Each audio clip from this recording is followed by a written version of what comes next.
Hello students, आप देख रहे हैं मेरे यूट्यूब चैनल क्लास 18। और आज मैं हायर मैथमेटिक्स में एक टॉपिक लेके आ रहा हूँ जिसका नाम है linear differential equation.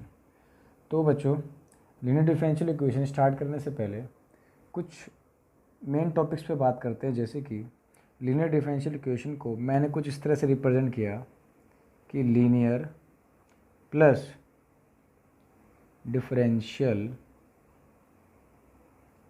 Plus equation, यानी कि अगर मैं आपको इसे बहुत सिंपल शब्दों में समझाना चाहूँ कि लीनियर डिफरेंशियल इक्वेशन को मैंने 3 पार्ट में तोड़ दिया, linear plus differential plus equation.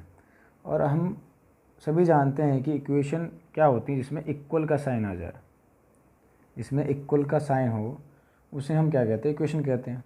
तो अब बात आई कि डिफरेंशियल और इक्वेशन क्या हुई। अब डिफरेंशियल इक्वेशन का मतलब है कि एक ऐसी इक्वेशन मतलब जिसमें इक्वल का साइन हो, एक ऐसी इक्वेशन जिसमें इक्वल के साइन के साथ साथ डिफरेंशियल मतलब कि x, y और उसके डेरिवेटिव। अब यहाँ डेरिवेटिव का मतलब क्या है, जैसे कि dy/dx। एग्जाम्पल के तौर पे मैं आपसे कह दूँ कि dy/dx plus 2y plus x is equal to 0। तो ये जो मैंने आपको एग्जांपल दिया है जिसमें साफ साफ लिखा है एक ऐसी इक्वेशन मतलब इक्वल का साइन, एक ऐसी इक्वेशन जिसमें x, y और उसके डेरिवेटिव यानी कि dy/dx इंक्लूडेड हो, उसे हम क्या कहते हैं, डिफरेंशियल इक्वेशन कहते हैं। अब बात आई थी कि लीनियर होना चाहिए। क्या होना चाहिए? लीनियर डिफरेंशियल इक्वेशन होना चाहिए। तो यहाँ पर लीनियर डिफरेंशियल इक्वेशन से मतलब है कि उसके अंदर जो डिपेंडेंट वेरिएबल है, डिपेंडेंट वेरिएबल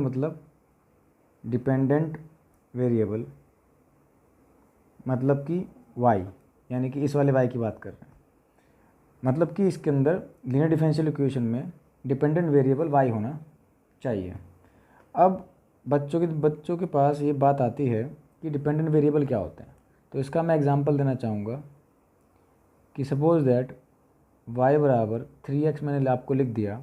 तो आप सभी जानते हैं कि यहाँ पर x की बहुत सारी वैल्यू पुट की जा सकती हैं, जैसे x is equal to 0, x is equal to 1, x is equal to 2। तो इतनी सारी वैल्यूज़ पुट की जा रही हैं, यानी कि इंडिपेंडेंट है। और जो आंसर बार बार निकल के आ रहा है, जैसे कि y की 0, अगर आपने x इज़िकल टू 1 पुट किया तो इसका आंसर आ गया 3, और x इक्वल 2 पुट किया तो इसका आंसर आ गया 2, यानी कि 6। तो आपने यहाँ ध्यान से देखा होगा कि जब जब x की वैल्यू रखी गई तब तब y का आंसर चेंज हो गया। तो इट्स मीन जो x जो वेरिएबल है वो यहाँ पे क्या होगा, इंडिपेंडेंट होगा वेरिएबल, और जो y होगा वो क्या होगा, वो डिपेंडेंट होगा। क्या होगा? डिपेंडेंट वेरिएबल होगा। आई थिंक, मुझे लगता है कि बात आपको समझ में आ गई होगी कि डिफरेंशियल इक्वेशन मतलब एक ऐसी इक्वेशन जिसमें y, x और उसके डेरिवेटिव हों, उसे डिफरेंशियल इक्वेशन कहते हैं। और लीनियर मतलब उसकी डिग्री, किसकी डिग्री, यानी कि ये dy/dx की डिग्री अगर 1 हो, dy/dx की डिग्री अगर 1 हो तो उसे हम लीनियर कहते हैं। लीनियर के एग्जाम्पल आपने पहले भी देखे होंगे, जैसे कि ax प्लस b बराबर 0। ये एक लीनियर इक्वेशन है क्योंकि यहाँ वेरिएबल की पावर 1 है। तो उसी तरह से dy/dx की पावर, dy/dx मतलब डेरिवेटिव की पावर अगर 1 है तो वो लीनियर कहलाती है। और डिफरेंशियल इक्वेशन मतलब कि dy/dx के साथ y और x हो तो उसे डिफरेंशियल इक्वेशन कहते हैं। तो ये इसका छोटा सा कॉन्सेप्ट था, बट रियली में जो इसकी डेफिनेशन है हम उस पर आते हैं जो आपके पेपर से रिलेटेड है। वो क्या है कि लीनियर डिफरेंशियल इक्वेशन क्या होती हैं जो आपके पेपर में आनी है, जो आपके एग्ज़ाम से रिलेटेड है, वहाँ पे आप इसको इस तरह से रिप्रेजेंट करेंगे कि लीनियर डिफरेंशियल इक्वेशन क्या होती है। तो सबसे पहले मैं आपको बता दूं कि यहाँ क्या लिखा है, लीनियर डिफरेंशियल इक्वेशन की डेफिनेशन। और आपको ये पता होना चाहिए कि लीनियर डिफरेंशियल इक्वेशन को शॉर्ट में हम LDE से भी रिप्रेजेंट कर सकते हैं, मतलब शॉर्ट में आप इसको LDE लिख सकते हो। तो डेफिनेशन पर ज़रा ध्यान दीजिए। A differential equation is said to be linear. किसी भी डिफरेंशियल इक्वेशन को आप लीनियर तब कहेंगे if the dependent variable y, जो आपका डिपेंडेंट वेरिएबल है y, और उसके साथ साथ उसके डेरिवेटिव उसके डेरिवेटिव कैसे दिखने चाहिए, फर्स्ट डिग्री में होने चाहिए, और वो कभी भी आर नॉट मल्टीप्लाइड टुगेदर, वो कभी भी आपस में मल्टीप्लाई में नहीं होने चाहिए।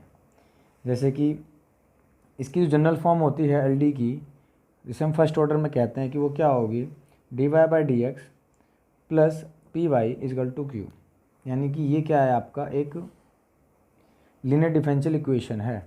अब इसी चीज़ को मैं दोबारा बताता हूँ, ध्यान दीजिएगा डेफिनेशन को। एक ऐसी डिफरेंशियल इक्वेशन यानी कि एक ऐसी डिफरेंशियल इक्वेशन, उसको हम लीनियर तब कहते हैं जब डिपेंडेंट वेरिएबल यानी कि ये वाला y, और उसके डेरिवेटिव मतलब ये आपको दिख रहा है, ये क्या है उसका डेरिवेटिव, यानी उसके डेरिवेटिव हम की डिग्री हमेशा फर्स्ट हो। तो आप जानते हो कि इसकी डिग्री फर्स्ट है, क्योंकि अगर मैं इसकी पावर करूँ 1 तो आपको पता है कि ये डिग्री इसकी 1 कहलाएगी, और उसके नॉट मल्टीपल टुगेदर, यानी कि उसके साथ कहीं मल्टीप्लाई में नहीं होता, कौन, y नहीं होता। तो यहाँ पर आप देख रहे हो इसके साथ y मल्टीप्लाई में नहीं होगा। साफ साफ लैंग्वेज में कहा है कि जो डिपेंडेंट वेरिएबल है y और उसका डेरिवेटिव कभी भी मल्टीप्लाई में नहीं होंगे। तो अगर आप यहाँ ध्यान से देखें तो d y by d x plus p y is equal to q, और यहाँ पर y के साथ d y by d x की मल्टीप्लाई कभी भी नहीं होगी। कुछ एग्जाम्पल में बात करते हैं, ठीक। और इसमें ध्यान देंगे कि जो p और q हैं, यहाँ पे जो p और q लिखा आएगा वो ऐसे फंक्शन होंगे जिसमें x ही होगा, ओनली क्या होगा, सिर्फ x ही होगा। x के अलावा वो कांस्टेंट भी हो सकते हैं। जैसे कि एग्जांपल अगर आप देखें, d y by d x यहाँ पर है, और यहाँ पे देखिए y तो है ही सेम, लेकिन p की जगह पर x है, और q की जगह पे भी x है। तो मैंने बोला ना कि p और q ओनली x फंक्शन होंगे। तो यहाँ पे p है ये और x है ये, p और q, ये p है और ये q है, ये दोनों ओनली ऑलवेज x फंक्शन में होंगे। ऐसे यहाँ पे देखिए, अभी डेफिनेशन के अकॉर्डिंग क्या था, y और डेरिवेटिव साथ में कभी नहीं होंगे। देखा, d y by d x ये डेरिवेटिव है, इसके साथ x मल्टीप्लाई में, लेकिन y कभी भी नहीं होगा, y इसमें कभी भी मल्टीप्लाई में नहीं होगा, क्योंकि उसने ऐसा कहा है। तो x into d y by d x plus 2y बराबर एक्स क्यूब, ये भी एक एग्जाम्पल लीनियर डिफरेंशियल इक्वेशन का है। क्यों है, क्योंकि d y by d x की जो डिग्री है वो 1 है, और y इसके साथ मल्टीप्लाई में नहीं है, और इसकी जो कंडीशन है p y equal to q में होनी चाहिए। अगर आप इसको सिंप्लीफाई करते हैं तो आप इसमें क्या कर सकते हैं कि x से डिवाइड कर देंगे, और x से डिवाइड करोगे तो आपको ये मिल जाएगा d y by d x plus 2/xy is equal to x का स्क्वायर। तो अब आप इसको खुद देख सकते हैं कि यहाँ सिर्फ d y by d x हो गया, y है, लेकिन ये किसकी जगह पर है, p की जगह पर, और ये किसकी जगह पर है, q की जगह पर। तो यहाँ साफ दिखता है आपको कि p और q ऑलवेज किस में होंगे, p और q ऑलवेज x फंक्शन में होंगे। एक एग्जाम्पल इसका और है, उस एग्जाम्पल को देखिए, वो क्या कहता है, वो ये कहता है कि d y by d x plus 2y is equal to sine x. यहाँ पर भी d y by d x हो गया, y का y है, बट p की जगह पे 2 है। तो मैंने कहा ना p की जगह पर कांस्टेंट भी हो सकता है, और q की जगह पर साइन x, यानी साइन x जो है वो x का फंक्शन है। Same as it is d y by d x इसको मैच करता है, y का y है, इस p की जगह पे 2/x है, जो ये कहता है कि p और q ऑलवेज या तो x होंगे या कांस्टेंट, और q की जगह पे क्या होगा, x log x होगा। तो क्लियर इस वे में ये नज़र आता है कि लीनियर डिफरेंशियल इक्वेशन कुछ नहीं होती, बस एक डिपेंडेंट वेरिएबल y और उसके डेरिवेटिव के साथ फर्स्ट डिग्री में होती है, क्योंकि y की पावर भी यहाँ 1 है और d y by d x की पावर भी यहाँ पर 1 है। तो स्टूडेंट्स, अब इस कड़ी में हम आगे की तरफ चलते हैं और वो चीज़ सीखते हैं जो आप लोग बहुत कम देखते हैं, कि हमने इसके बारे में जो पढ़ा है बुकों में, सीधा हम सॉल्यूशन पे पहुंच जाते हैं, जबकि इसके पीछे का राज ये है कि हम इसकी जनरल फॉर्म, यानी कि ये इसकी जनरल फॉर्म से सीधा हम कहाँ पहुँचेंगे, इसके सॉल्यूशन पर, कहाँ पर, इसके रिक्वायर्ड सॉल्यूशन पे कैसे पहुँचते हैं, उस पर हम थोड़ा सा नज़र डालते हैं। जैसे कि आप जानते हो कि यहाँ पर हमें एक इक्वेशन दे रखी है, और वो इक्वेशन क्या है, an equation of the form, अभी मैंने निकाली है, जो प्रूव किया था कि dy by d x plus p y बराबर क्यू। ये एक डेरिवेटिव है जो मैं आपको समझा रहा हूँ कि कैसे हम जनरल फॉर्म को सीधा रिक्वायर्ड सोल्यूशन में सोल्यूशन तो कर लेते हैं, लेकिन वो आया कहाँ से, उसके बारे में मैं आपको समझाना चाह रहा हूँ। तो मैंने क्या किया, इसमें मल्टीप्लाई कर दी, मल्टीप्लाई बाय ए फैक्टर, एक फैक्टर से जो क्या है e की पावर में p इंटू डी एक्स, कहाँ पर, बोथ साइड, यानी कि मैंने दोनों तरफ e की power p into d x से e की पावर में integration p into d x से मल्टीप्लाई कर दी। तो इससे क्या बेनिफिट होगा, ये एक फैक्टर का काम कर रहा है जिसे हम आगे चल के इंटीग्रेटिंग फैक्टर के नाम से जानेंगे। क्योंकि इंटीग्रेटिंग फैक्टर का मतलब होता है, इंटीग्रेटिंग फैक्टर का मतलब होता है कि किसी भी इक्वेशन को सॉल्व करने में जो सहायता देता है, यानी इजी कर दे। तो यहाँ पे मैंने मल्टीप्लाई कर दी, तो आपको क्या मिला, d y by d x plus p y multiply by e की power integration into d x is equal to, इस क्यू के साथ करेंगे तो क्यू इंटू ई की power p into d x. अब यहाँ पे आप इसकी मल्टीप्लाई कर लीजिए।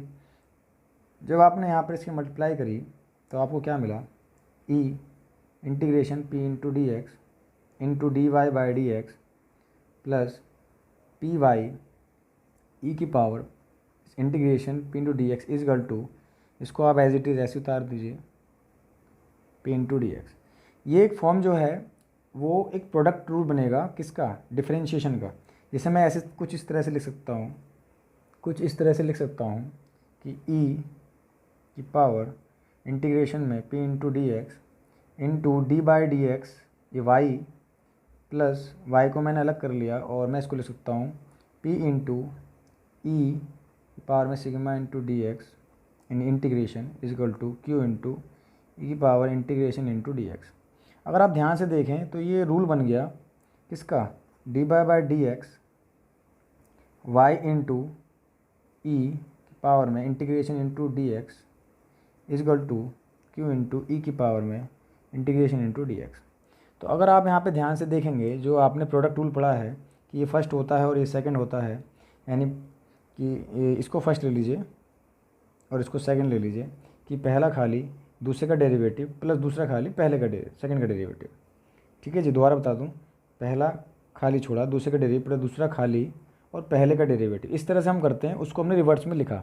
अब हम क्या करेंगे, इसका integrating both side, integrating both side किसके रिस्पेक्ट में, विद रिस्पेक्ट टू एक्स की रिस्पेक्ट में। अगर मैं इसका इंटीग्रेशन करता हूँ तो आपको क्या मिलेगा, आपको मिलेगा यहाँ से डी हट जाएगा और ये डी एक्स इधर चला जाएगा, यहाँ से डी हट जाएगा, डी एक्स इधर चला जाएगा, और इंटीग्रेटिंग बोथ साइड, यानी यहाँ रह जाएगा y into e p into d x बराबर इंटीग्रेशन का साइन क्यू इंटू ई की power integration p into d x into d x. Into d x इसलिए आया क्योंकि एक्स के रिस्पेक्ट में कर रहे हैं, ये डी एक्स इधर चला गया था, प्लस सी। तो बच्चों अगर आप यहाँ ध्यान से देखेंगे, यही क्या कहलाएगा, यही आपका क्या कहलाएगा, मैं यहाँ साइड में लिख देता हूँ, यही आपका कहलाएगा दिस इज़ रिक्वायर्ड सोल्यूशन। यही आपका क्या है, रिक्वायर्ड सोल्यूशन, जहाँ पर यानी कि वेयर सी इज़ कांस्टेंट, सी क्या होगा, आपका कांस्टेंट होगा। और मज़ेदार वाली बात क्या है, इसको आप बुक के अंदर किस तरह से देखते हैं, एक बुक में आप इस तरह से देखते हैं कि y इंटू आई एफ समझते हैं, integrating factor is equal to q into फिर क्या आएगा जी, I F into d x plus C. यही तो बुक में आपने फॉर्मूला पढ़ा है, और ये आया कहाँ से, ये इसी प्रोसेस से आया था, जहाँ पर यानी कि वेयर आई एफ क्या बना आपका, ये बना, यानी कि ई की पावर में p इंटू डी एक्स बराबर क्या कहलाएगा आपका, integrating factor, is called integrating factor. यही आपका क्या है, एक जनरल फॉर्म को रिक्वायर्ड सोल्यूशन में कन्वर्ट करने का तरीका। यही हम पढ़ते हैं। बट इस चीज़ को मैं आगे लेके चलता हूँ, क्योंकि ये किसकी एक स्टैंडर्ड फॉर्म है, dy/dx plus p y is equal to q. ये एक स्टैंडर्ड फॉर्म है। स्टैंडर्ड फॉर्म का सोल्यूशन ये होता है, स्टैंडर्ड फॉर्म का सोल्यूशन ये होता है जिसमें इंटीग्रेटिंग फैक्टर का रोल ये अदा करता है। अब चीज़ों को आगे बढ़ते हैं और समझते हैं कि क्या इसके अलावा और कोई फॉर्म हो सकती है। बिल्कुल हो सकती है। आप समझिए, नोट कीजिए बात को। क्या कहता है कि समटाइम्स, यानी कि कभी कभी ऐसा भी होता है कि जो गिवन डिफरेंशियल इक्वेशन है, जो आपको डिफरेंशियल इक्वेशन दी है, वो कभी कभार ऐसी भी होती है उसमें y इंडिपेंडेंट हो जाता है और x डिपेंडेंट बन जाता है। अभी तक क्या था कि y आपका डिपेंडेंट था और इस बार x डिपेंडेंट है।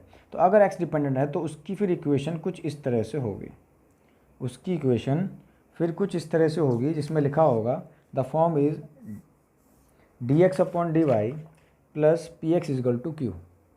dx upon dy plus p x is equal to q, जहाँ पर ये जो p और q हैं इस बार फंक्शन तो होगा लेकिन किसका होगा, y का होगा। किसका होगा, सिर्फ y का। तो इसके भी एग्जाम्पल अगर मैं दिखाऊं तो देखिए, ऊपर dx अपॉन dy होगा माइनस, अब यहाँ पे x के साथ देखो y है और यहाँ पे भी y है, यानी कि जो p है वो भी y में है और जो q है वो भी y में है। इसी तरह से यहाँ पे देखिए p y में है और q भी आपका पूरा y में ही मिलेगा। सेम एज इट इज़ इस एग्जाम्पल में x के साथ, यानी ये p है और ये क्या है आपका q है, ये भी आपको y में मिलेगा, बाकी सब x में। यहाँ पे भी x के साथ ये p में है, यानी माइनस का 2 अपॉन y, और ये आपका q में है। तो ये भी एक फॉर्म है किसकी, लीनियर डिफरेंशियल इक्वेशन की, जिसे मैं सेकंड टाइप में कर सकता हूँ। तो फाइनली मैंने आपको दोनों चीज़ बता दी, लीनियर डिफरेंशियल इक्वेशन क्या होती है और उसकी प्रूविंग किस तरह से जनरल फॉर्म से हम सोल्यूशन में लेके आते हैं, यानी रिक्वायर्ड सोल्यूशन में लेके आते हैं।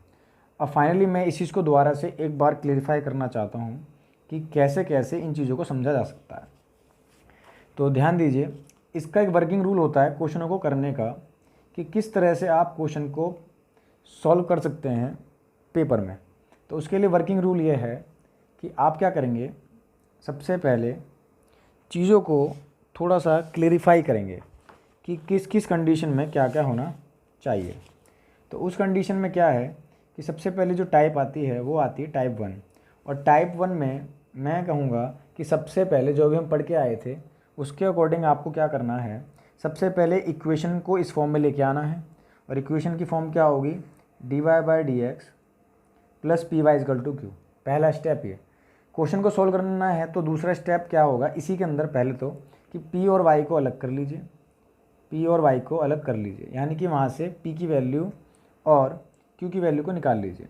फिर सेकंड स्टेप में आपको इंटीग्रेटिंग फैक्टर जो है वो निकालना है, और इंटीग्रेटिंग फैक्टर का फॉर्मूला होगा यहाँ पर IF बराबर e की पावर में integration p into d x. Integrating factor का मतलब होता है सहायक फैक्टर, जो किसी भी इक्वेशन को सॉल्व करने में उसकी सहायता करता है। जैसे आप किसी की सहायता करते हैं, इसी तरह से ये भी उस क्वेश्चन को सॉल्व करने में उसकी सहायता कर रहा है। थर्ड पॉइंट जो है वो आपको देखना होगा, solution of differential equation. Direct एक फॉर्मूला जो अभी हमने प्रूव किया था, और वो क्या प्रूव किया था कि y इंटू आई एफ बराबर q into I F into d x plus C. तो इस तरह से आप क्वेश्चन को सॉल्व कर सकते हैं। देन इसी चीज़ को अगर आगे हम बढ़ाएं तो टाइप 2 में मैं डिस्कस किया था कि कभी कभार ऐसा भी होता है कि यहाँ dy/dx की जगह पर dx अपॉन dy मिल जाता है, यानी कि एक फॉर्म आपको ऐसी मिल जाती है जो लिखी होती है dx upon dy plus p x बराबर क्यू के।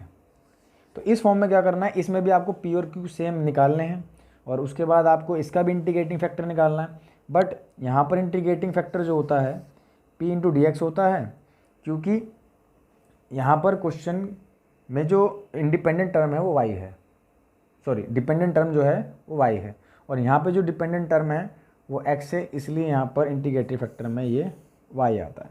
देन सेम जैसे कि यहाँ पे सॉल्यूशन का जो आपको दे रखा है y इंटू आई एफ बराबर q into I F into d x plus C लिखा है, सेम एज इट इज़ होगा, बट यहाँ पे इस बार y की जगह पे x आएगा, क्योंकि x यहाँ पे डिपेंडेंट है, यहाँ पे y डिपेंडेंट था, तो जो डिपेंडेंट होते हैं वही निकल के आते हैं।